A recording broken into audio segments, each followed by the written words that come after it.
Welcome again. अभी अभी हमने प्रोडक्शन कंसेप्ट को कंप्लीट किया है। प्रोडक्शन कंसेप्ट के बाद नई कंसेप्ट इवेल्युएट हुई। जैसे जैसे प्रोडक्शन यानी कि यूनिट बढ़ती गई, वैसे वैसे क्या हुआ, प्रोडक्शन का कंसेप्ट जो था अब वो हटने लगा धीरे धीरे। क्यों? क्योंकि प्रोड्यूसर्स बढ़ने लगे, मार्केट में कंपटीशन आने लगा और लोगों की डिमांड सेटिस्फाई होने लग गई।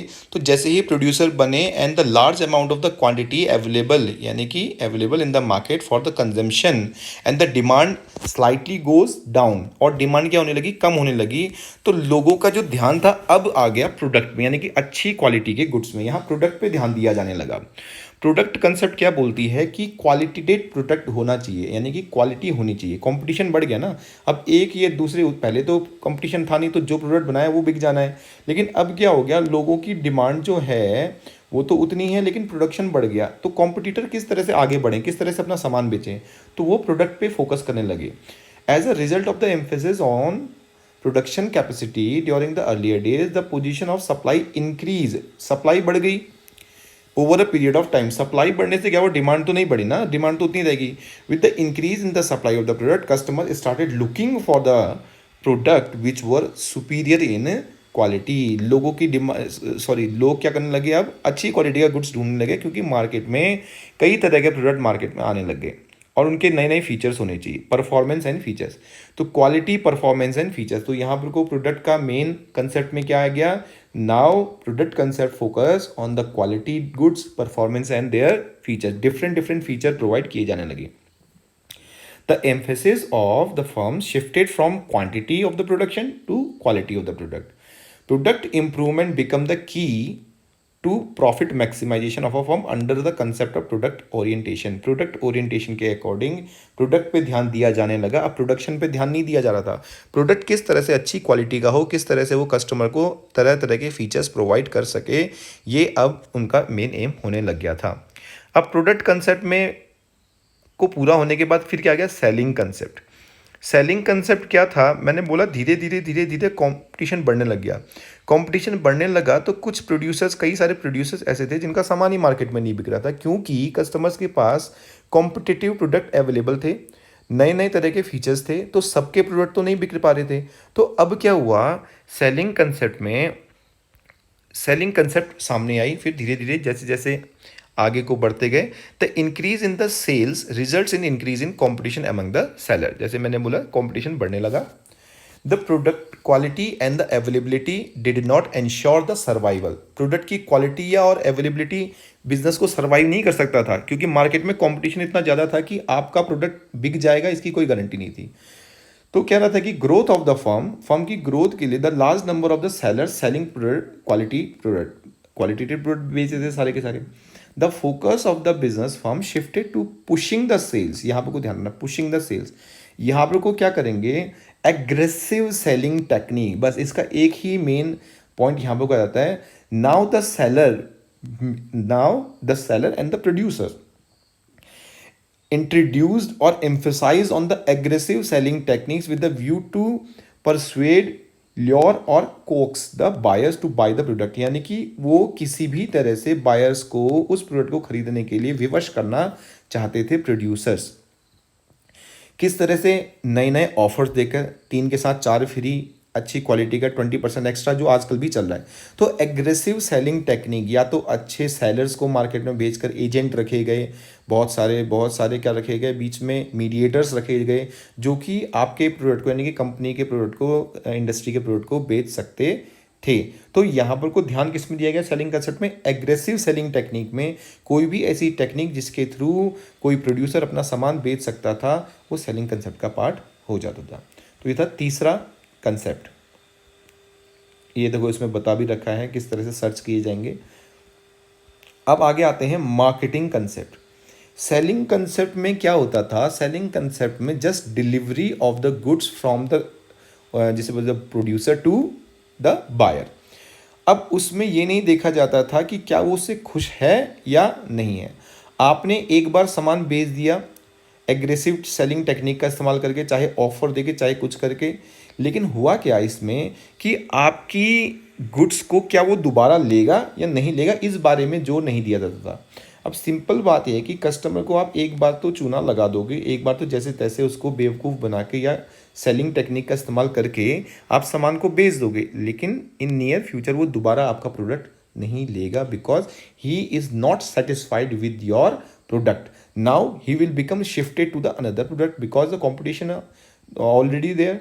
तो कंपटीशन जब ऑलरेडी है आपका मार्केट में, तो आपका ये भी जोर पड़ता है कि अगर आप सामान को बेच रहे हो तो आप ये भी फोकस करो कि क्या कस्टमर आपके सामान के कंजम्पशन से खुश है या नहीं है. That's why the various call centres और सारे के सारे जो अप्रोचेज बनाई गई हैं, ये बनाई गई आजकल की, वो सेटिस्फाई हो और कोई प्रॉब्लम है तो हमें संपर्क करे. तो ये मार्केटिंग कंसेप्ट फिर आई. तो मार्केटिंग कंसेप्ट एक न्यू कंसेप्ट है जो आजकल भी चलती है. मार्केटिंग कंसेप्ट में क्या फोकस किया जाता है? मार्केटिंग कंसेप्ट में फोकस किया जाता है, marketing orientation implies that focus on satisfaction of the customers need. Satisfaction पे कस्टमर की नीड की success of any organization in the market. Market के किसी भी ऑर्गेनाइजेशन के सेगमेंट में अगर सक्सेस प्राप्त करनी है तो कस्टमर सेटिस्फाई होना जरूरी है. कस्टमर की सेटिस्फैक्शन अब क्या होगी? मोस्ट इंपॉर्टेंट होगी. Customer satisfaction become the focal point of all decision making in the organization. If all marketing decisions are taken with the prospective, selling will not any problem. तो selling कोई भी problem नहीं होगी. A prerequisites for the success of any organization is to understand and respond to the customers need. तो customer की need को ध्यान में रखते हुए हमें क्या करना पड़ेगा? मार्केट की स्ट्रेटजी बनानी पड़ेगी. तो मार्केटिंग कंसेप्ट क्या है? Marketing concept generally emphasize in respect of how to satisfy the customers by way of giving them the good quality product or services. तो ये है मार्केटिंग कंसेप्ट का. अब इसके पिलर कौन कौन है मार्केटिंग कंसेप्ट के? सबसे पहले आइडेंटिफिकेशन ऑफ द मार्केट और customers who are chosen as a targeted marketing efforts. जो भी मार्केटिंग एफर्ट करेंगे उसके लिए आइडेंटिफाई करना है कि किस कस्टमर को आपने क्या सामान बेचना है, उनकी नीड्स और वांट को. तो अब देखो ये रिसर्च होने लग गई है.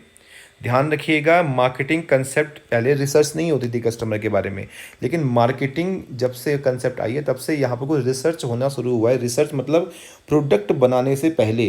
प्रोडक्ट बनाने से पहले अगर कोई इंडस्ट्री नया प्रोडक्ट बनाने चाह रही है तो वो डायरेक्ट प्रोडक्ट को लॉन्च नहीं कर सकती थी. पहले कंसेप्ट में ऐसा होता था, लेकिन अब डायरेक्ट लॉन्च नहीं कर सकती. पहले वो पता करती है कि कस्टमर्स की नीड क्या है, वांट क्या है, वो क्या चाहते हैं और किस बेसिस पर. आजकल आप देख रहे होंगे नेचुरल प्रोडक्ट्स और हार्मलेस जो इंग्रेडिएंट्स हैं वो प्रोडक्ट में डाले जा रहे हैं. क्यों डाले जा रहे हैं? लोगों का अब जो रुझान है वो किस पे चला गया है? प्राइस पे नहीं है, वो क्वालिटेटेड गुड्स हैं और जो उनकी हेल्थ को हार्म ना करें, इस तरह के प्रोडक्ट हैं. तो इसीलिए उनको रिसर्च किया जा रहा है यहाँ पे को डेवलपमेंट ऑफ द प्रोडक्ट, और उसी प्रोडक्ट का डेवलपमेंट किया जा रहा है जो उनकी नीड्स को सेटिस्फाई कर सके. Satisfying need of the targeted market better than the competitors. और आपका जो कॉम्पिटिटर है उससे आप ज़्यादा सेटिस्फाई कर सकें, तभी आप प्रॉफिट कमा पाएंगे. Doing all this at a profit.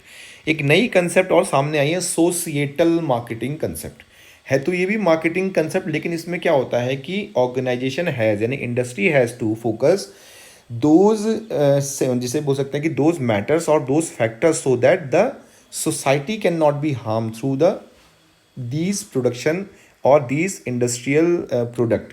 ये जो भी प्रोडक्ट कंपनी बना रही है या इंडस्ट्री बना रही है उससे सोसाइटी को किसी तरह का हार्म ना हो. यानी कि जो भी एक्टिविटी क्या कर रहे हैं, हमने मार्केटिंग कंसेप्ट में देखा कस्टमर को तो सेटिस्फाई करना ही करना है, लेकिन साथ में हमने देखना समाज को भी, क्योंकि बिजनेस सोसाइटी में इस्टेब्लिश हुआ है. तो समाज के पॉइंट ऑफ व्यू से भी हमने सोच के चलना है कि हम जिस टेक्निक का इस्तेमाल कर रहे हैं प्रोडक्शन के लिए वो क्या हो, सोसाइटी के लिए हार्मफुल ना हो. उससे किसी तरह का ऐसा इंग्रेडिएंट आप ना बनाएं जिससे कि जिसे बोल सकते हैं कि हम कंज्यूमर क्या हो, एडवर्सली अफेक्टेड हो. हम गंदगी ना करें वगैरह बहुत सारी चीज़ें, और साथ ही साथ सपोर्ट करें मार्केट में, सोसाइटी में, in respect of development of society. Park banana, school के लिए डोनेशन करना, ये सारी चीज़ें सोशिएटल कंसेप्ट का पार्ट हो जाती है, जिससे कि सोसाइटी आप में बिलीव करने लगेगी कि हाँ ये कंपनी अच्छी है और इस कंपनी का प्रोडक्ट हमने खरीदना चाहिए क्योंकि ये सोसाइटी की नीड्स का ध्यान रखती है. तो ये कंसेप्ट इसमें आई है. The marketing concept can not be considered as adequate if we look at the social problems like environmental pollution, deforestation, storage and the sources, population exploitation and inflation. The societal marketing concept is the extension of the marketing concept, मैं पहले बता चुका हूँ, as supplemented by the concern for the long term welfare of the society. तो ये था आपका marketing concept के बारे में। इन पांचों कंसेप्ट को आपने अच्छे से याद करना है और ये एग्जामिनेशन में आएंगे जरूर। तो अब मार्केटिंग फंक्शंस, लास्ट के जो हमारा टॉपिक था उसमें भी था, अभी हम बात करते हैं मार्केटिंग फंक्शंस क्या क्या है, मार्केटिंग क्या क्या काम करता है। तो सबसे पहला क्या है, गैदरिंग एनालाइजिंग मार्केटिंग इन्फॉर्मेशन। जैसे ही मैंने वर्ड मार्केटिंग यूज़ कर लिया तो हम डायरेक्ट प्रोडक्ट नहीं निकालेंगे, प्रोडक्ट को बेचना नहीं होता। यहाँ पर को पहले ये इन्फॉर्मेशन निकालना कि मार्केट से कि प्रोडक्ट की ज़रूरत किस किस को है, कौन से प्रोडक्ट चाहिए, किस क्वालिटी का प्रोडक्ट होना चाहिए, क्या लोगों की ज़रूरत है, दैट इज़ कॉल्ड गैदरिंग। यहाँ पर को हम मार्केट में से इन्फॉर्मेशन कलेक्ट करते हैं अबाउट द प्रोडक्ट, सोच क्या है कस्टमर्स की। उसके बाद फिर प्लान करते हैं, क्योंकि किसी भी काम से पहले क्या किया जाता है, प्लान किया जाता है। फिर है प्रोडक्ट का डिज़ाइन, उस प्रोडक्ट को बनाया जाता है जो मार्केट में बिकने वाला है, अभी बिका नहीं है, बनाई नहीं है प्रोडक्ट, उसकी डिज़ाइनिंग हो रही है और उसका डेवलपमेंट हो रहा है। Standardization and grading, standardization and grading का मतलब होता है प्रोडक्ट का क्या क्वालिटी होगी, क्या शेप होगा, क्या कॉम्बिनेशन होगा, क्या इंग्रेडिएंट होंगे, उनके स्टैंडर्ड पहले से ही फिक्स कर दिए जाते हैं। स्टैंडर्डाइजेशन मीन्स होता है the actual size and the, जिसे बोल सकते हैं कि standard through which the product is going to be produced, जो प्रोडक्ट बनने वाला है। प्रोडक्ट बन गया स्टैंडर्ड के अकॉर्डिंग, तो उसके बाद उसको पैक कर दिया जाता है। पैकेजिंग, लेबलिंग क्या होता है, पैकेजिंग बता देता हूँ। Packaging in which the product is kept safely, product को जिस पैकेट में रखा जाता है उसे पैकेजिंग कहते हैं। और लेबलिंग किसे कहते हैं, लेबलिंग मतलब होता है information lies on the packet, packet में जो भी इन्फॉर्मेशन आपको मिलेगी जिसमें ब्रांड नेम होता है, यानी कि प्रोडक्ट का नाम होता है, उसके इंग्रेडिएंट होता है, उसका प्राइस होता है, कैसे यूज़ करना है, सब कुछ क्या कहलाता है, लेबलिंग कहलाता है। इसके बारे में डिटेल हम आगे भी पढ़ेंगे। ब्रांडिंग क्या होता है, प्रोडक्ट को ब्रांड देना, यानी कि प्रोडक्ट को नाम देना, एक आइडेंटिफाइबल, जिससे कि प्रोडक्ट को आइडेंटिफाई किया जा सके, दैट इज कॉल्ड ब्रांडिंग। इसके बाद आता है, ब्रांड के बाद आता है, इससे पहले आता है ट्रेडमार्क। ब्रांडिंग के बाद एक वर्ड आता है trademark. What is trademark, trademark branding तो केवल नाम देना है, लेकिन उस नाम का इस्तेमाल आप ही थोड़ी ना कर सकते हैं, कोई भी कर सकता है। तो अगर आप ये बचना चाहते हैं कि मेरे नाम का इस्तेमाल, मेरे प्रोडक्ट के नाम का इस्तेमाल कोई और ना कर सके, तो उसकी लीगल प्रोटेक्शन जब आप लोगे तो वो ब्रांडिंग क्या हो जाएगी, लेबलिंग में कन्वर्ट हो जाती है, उसे लेबल बोलते हैं।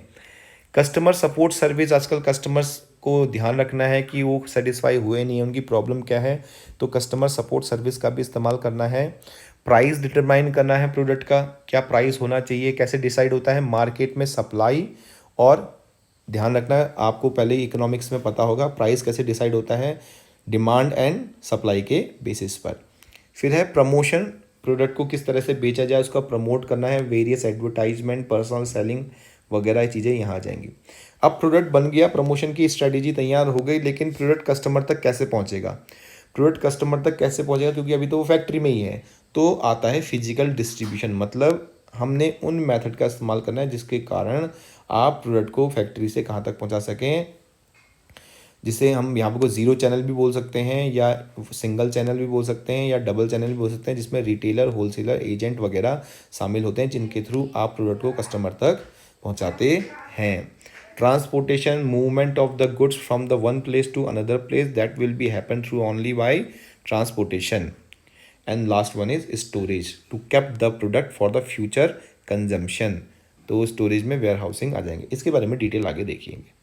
तो ये है रिव्यू आपने करना है, explain the product concept of marketing, product की कंसेप्ट को एक्सप्लेन द प्रोडक्ट कंसेप्ट, ये आपको सब समझ में आ जाना चाहिए। रिकैप्चुलाइजेशन, किस तरह से आप रिकैप्चुलाइज करेंगे प्रोडक्शन कंसेप्ट, प्रोडक्ट कंसेप्ट, ये कंसेप्ट हमेशा ध्यान रखना जरूरी आएंगे और किस तरह से आपको समझ में आता है। अच्छा, आज के लिए इतना ही, थैंक यू वेरी मच। हाँ, ये चीज़ ध्यान रखिएगा, ये जो है पूरा का पूरा पार्ट नहीं आएगा मार्केटिंग फंक्शन का, मार्केटिंग फंक्शन के इंडिविजुअल फंक्शंस पूछे जाते हैं। इंडिविजुअल फंक्शन के बारे में नेक्स्ट वीडियो में हम बात करेंगे, क्योंकि कुछ सिलेबस से कट आउट भी हो चुका है, तो मैं उसके बारे में क्लियर वीडियो आगे वाली सेशन में लेके आऊँगा। थैंक यू वेरी मच बेटा।